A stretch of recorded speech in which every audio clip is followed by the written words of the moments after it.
Sa Star City Martial Arts Examining Venue ay nagsimula ng dumalo ang mga estudyante na magsisilahok. At sa mga oras na iyon, inanunsyo ng mga opisyal na ang District 2 Vitality Testers ay kompleto ng na-inspection. Ngunit ipinag-utos ng City Lord na i-check muli ang bilang ng mga combat power testers at ang mga parte nito ng isa pang beses upang masigurong walang magiging aberya.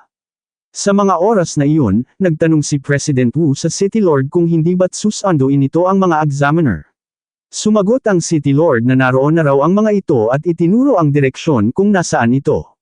Nagulat si President Wu nang makita niyang nakikipag-selfie na pala ito sa bida.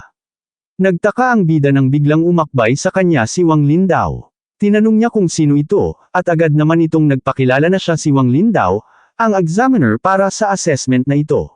Sinabi pa nito na matagal na niyang naririnig ang dakilang pangalan ng bida at naparito siya para makipagkaibigan sa kanya. Inanyayahan niya pang ngumiti ang bida at mag-peace sign para sa kanilang selfie. Gulat na gulat si President Wu habang pinagmamasdan ang eksena. Sa gitna ng sikat ng araw, habang nakatingin ang lahat ng mga estudyante, ay sumakay talaga ito sa espesyal na tren para lamang pumunta rito at makipag-ugnayan sa isang estudyante. Nang makita iyon, napailing na lamang sa hiya ang City Lord at sinabing napakakapal talaga ng mukha nito at wala itong kaiyahiya. Hindi nagtagal ay umakyat na sa entablado si President Wu, ang City Lord, at si Wang Lindao. Ipinaliwanag nila na ang proseso ng assessment sa taon na ito ay katulad din sa mga nakaraang taon, kung saan ibibigay ang prioridad sa vitality test. Ang mga estudyanteng Tier 2 pataas ay kailangang sumakay sa espesyal na tren patungo sa kabisera ng probinsya para sa centralized na pagsusuri, habang ang mga estudyanteng mababa sa Tier 2 ay magpapatuloy sa pagsusuri ng combat power at iba pang asignatura rito. Ipinahayag nila na magsisimula na ngayon ang assessment sa Martial Dao. Napakunot ang noo ng bida habang iniisip ang tungkol sa panuntunan na ang mga estudyanteng Tier 2 pataas ay kailangan pang pumunta sa kabisera ng probinsya para sa assessment. Tiningnan niya sina Principal Li Chengshan, President Wu, at ang City Lord na tuwang-tuwa sa kanyang likuran. Napakunot noo siya dahil wala man lang ni isa sa tatlong ito ang nagsabi sa kanya tungkol sa bagay na iyon bago ang pagsusulit. Tumatawang sumagot ang tatlo na hindi nila sinasadyang makalimutan itong sabihin. Samantala, nakangiti namang sinabi ni Lin Xingge kay Wang Tiantuo na narinig niya na umakyat na ito sa Tier 2 middle stage, kaya binabati niya ito. Nakangiti namang nagtanong si Xiaoyan kung tama ba na baka nalampasan na nga niya ang bida. Kalmadong sumagot si Wang Tiantuo na malalaman nila iyon mamaya.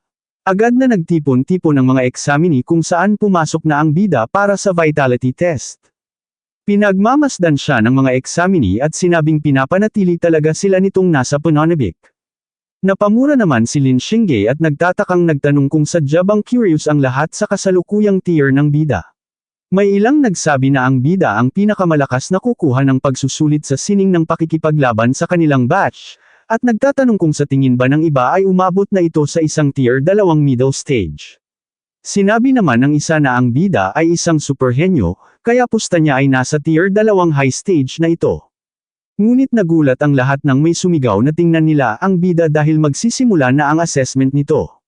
Nakita nilang nagpalabas ang bida ng matinding enerhiya sa kanyang buong katawan na agad namang naramdaman nina Xiaoyan at Lin Xingge.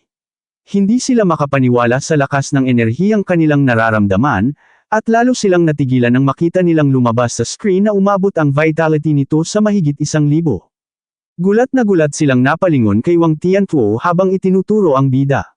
Hindi sila makapaniwala na isa na itong ganap na Tier 3 martial artist at nagtatanong kung paano yun nangyari. Tinatanong nila si Wang Tiantuo kung alam na ba niya ang tungkol dito bago pa man ang araw na ito. Napabuntong hininga na lamang si Wang Tiantuo habang pinagpapawisang sinasabi na sa buhay na ito, mukhang imposible na para sa kanila na malampasan pa ang bida. Hindi makapaniwala ang ilan na ganoon kataas ang kanyang vitality at isa na siyang ganap na Tier 3 martial artist.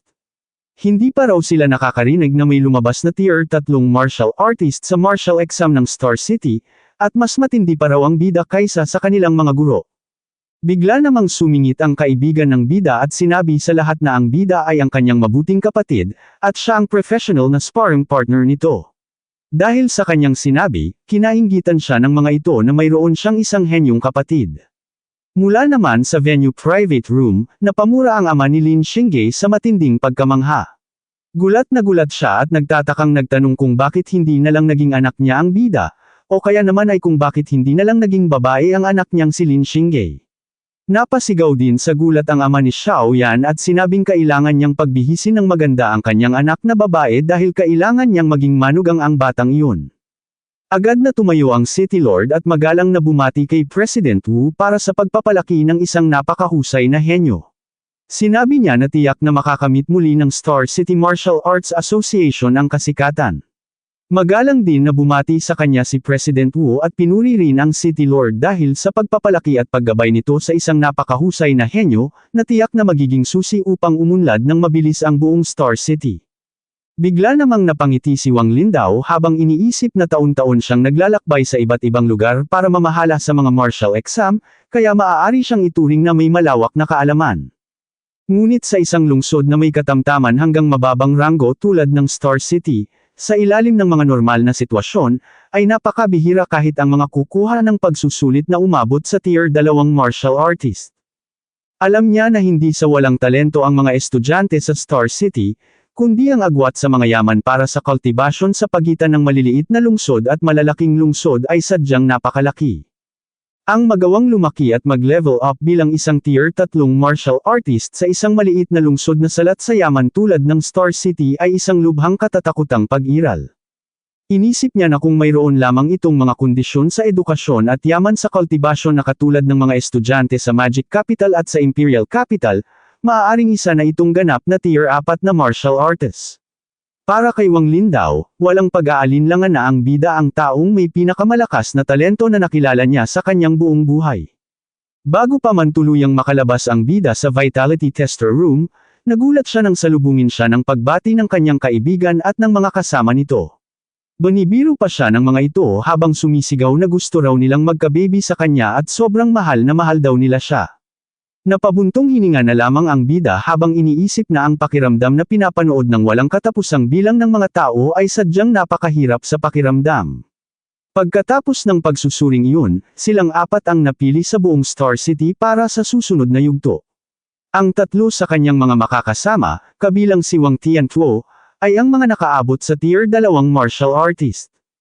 Kasunod nito, sabay-sabay silang sumakay sa espesyal na tren patungo sa kabisera ng probinsya para sa gaganaping martial arts exam.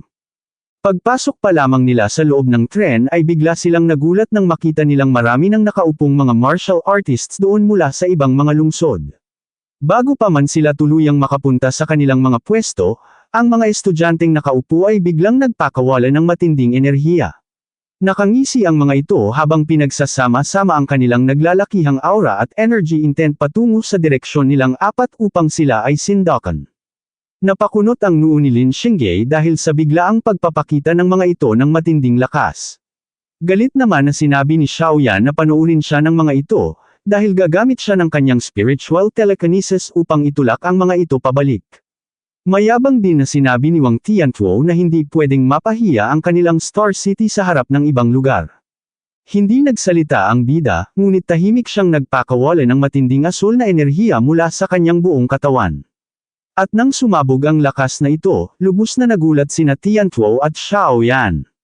Ang asul na enerhiya na lumabas sa bida ay nabuo bilang isang tila totoong dragon na umaatungal ng marahas, at mabilis nitong sinalubong ang enerhiyang pinakawalan ng mga estudyante sa kanilang harapan.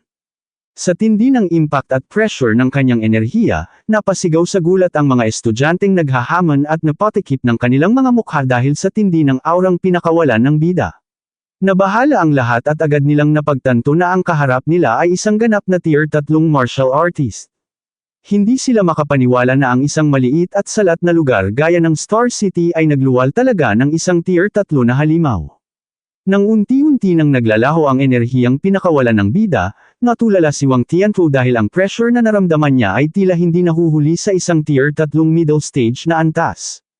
Humanga naman ng husto si Lin Xingge at sinabing napakahusay talaga ng kanilang bida. Habang nilalampasan ang mga nanginginig na estudyante, kalmadong sinabi ng bida na pumunta ang mga ito para hamanin sila ng walang manlang maayos na pagbati, kaya ito ngayon ang naging resulta ng kanilang kayabangan. Nanginginig na iniisip ng mga takot na estudyante sa tren na kung sakaling makatagpo nila ang bida sa panahon ng mismong assessment, kailangan na nilang tumakbo agad at hindi dapat mag-atubili kahit isang saglit. Hindi nagtagal, habang patuloy na umaandar ang espesyal na tren, tinawag ni Lin Xingye ang bida. Tinanong niya rito kung kukuha ba ito ng pagsusulit para sa Magic City Martial Arts University o sa Imperial Capital Martial Arts University. Hindi agad sumagot ang bida, bagkus ay nakangiti muna siyang nagtanong kung paano naman ang plano nilang tatlo. Nakangiting sumagot ang tatlo na ang kanilang pangunahing layunin ay ang makapasok sa Magic City Martial Arts University. Dahil sa kanyang narinig, sinabi ng bida na naghahanda rin siya na pumasok sa Magic City Martial Arts University. Idinagdag niya pa na sa hinaharap, kapag opisyal na silang pumasok sa All Heaven Battlefield, ay magiging magkakasama sila sa labanan. Nag-thumbs up si Lin Xingye at dahil ang bida raw ang kasama nila sa kupunan, maari daw siyang maging 100% mapayapa ang isip, ngunit biniro siya ni Wang Tiantuo na nagpapatalsik daw ng mga tamad at mahihina ang Magic City Martial Arts University taon-taon, kaya tiyakin lang daw ni Lin Xingye na hindi ito ang unang masisipa palabas ng universidad. Bigla namang naalala ng bida ang mga sinabi sa kanya ni President Wu tungkol sa Magic City Martial Arts University. Seryoso niyang sinabi sa kanyang sarili na para sa Magic City Martial Arts University, narito na siya at handang-handa na sa anumang hamon. Dito na po nagtatapos ang ating kabanata, abangan ang mga susunod pa nating upload. Huwag din kakalimutang mag-like, share, subscribe at i-click ang notification bell, para lagi kayong updated sa mga susunod pa nating mga video.